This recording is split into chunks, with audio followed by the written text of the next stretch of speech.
Salut, c'est Trado, je suis content de vous retrouver pour l'analyse technique de GenSight Biologics. On va commencer tout de suite. Je vous rappelle que tout ce qui est donné à titre purement pédagogique ici. Alors, on commence par l'analyse technique en données journalières. Chaque bougie correspond à un jour de cotation. Vous voyez que la séance du jour a permis de venir titiller avec ce canal nouvellement formé, ce canal ascendant dont la borne haute a donc stoppé l'évolution haussière du jour.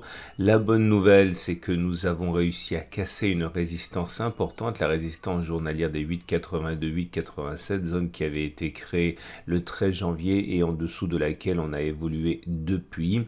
Cela se fait dans un contexte où les moyennes mobiles sont ascendantes, la moyenne mobile à 7 jours est ascendante, donc la tendance de court terme est haussière. On est au-dessus de la M20 qui monte, donc la tendance générale est haussière. On est au-dessus de la M50 qui monte, donc la tendance de fond est haussière. Et la moyenne mobile à 200 jours est haussière, donc la tendance de long terme est haussière également. Prochain support faible à 7,6, 8,10 et autre support fort, celui des 6,52, 6,85. À noter également que puisque l'on vient de casser la résistance des 8,82, 8,87, il y a normalement changement de polarité et ce changement de polarité signifie que cette zone est en fait devenue support. Regardez, c'est très visible ici. On avait une zone de résistance, on l'a cassée, elle a changé de polarité, elle est venue support lorsqu'on est venu la solliciter la séance d'après. C'est un phénomène assez classique, encore une fois, ce changement de polarité. Donc si on fait le bilan, tout se présente très bien, les tendances sont haussières et on vient de se mettre au-dessus d'une résistance qui a théoriquement changé de polarité. Maintenant, ceux qui veulent entrer à l'achat ont plusieurs solutions. La solution la plus classique, on va dire, est d'acheter maintenant, puisqu'on a cassé un obstacle et que cet obstacle, normalement, était un bouchon qui vient donc de sauter. L'idée, c'est de quand même mettre un stop loss. Il faut toujours mettre un stop loss si vous n'avez pas une foi inébranlable dans une action et que vous imaginez qu'elle puisse baisser.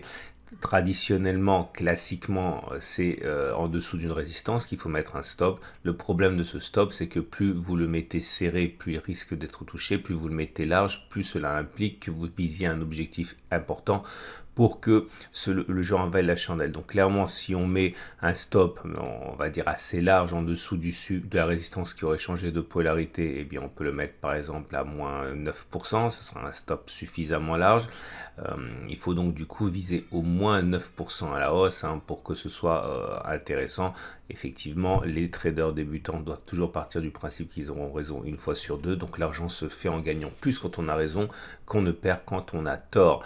On peut éventuellement, c'est très classique aussi, envisager de mettre le stop en dessous du support majeur, hebdomadaire ici, à l'origine de la nouvelle impulsion haussière, donc un stop très large à 35% par exemple, mais là du coup effectivement cela implique que vous envisagiez que l'action puisse au moins faire 35% pour que le jeu envoie la chandelle. De toute façon, il n'y a pas de solution miracle.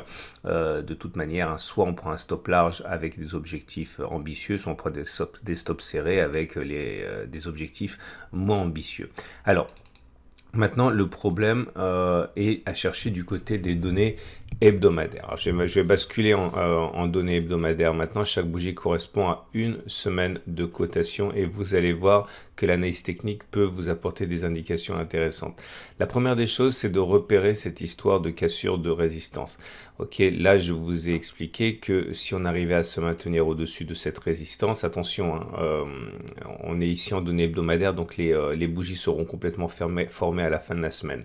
Eh bien, on pourrait effectivement envisager d'aller beaucoup plus haut. Le problème, c'est que d'une part, puisqu'il s'agit d'une résistance en données journalières et hebdomadaires, c'est à la fin de la semaine que cette cassure sera avérée.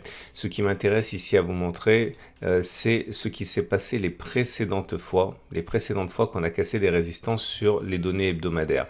On avait ici, vous le voyez bien, une résistance. Cette résistance a permis d'aller se hisser beaucoup plus haut une fois qu'elle a été cassée. C'était ici les 4,3, on est passé au-dessus et on allait beaucoup plus haut.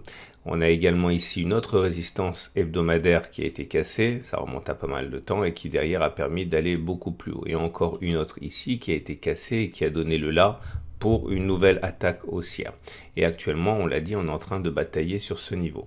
Alors, l'alerte que j'aimerais ici vous soumettre, c'est le fait que chaque fois que l'on a cassé les résistances hebdomadaires, on allait beaucoup plus haut, mais il y a eu très vite après une attaque baissière. Regardez, on a cassé la résistance ici, et tout de suite après, on a corrigé de 44% avant de repartir à la hausse et faire actuellement plus 76%.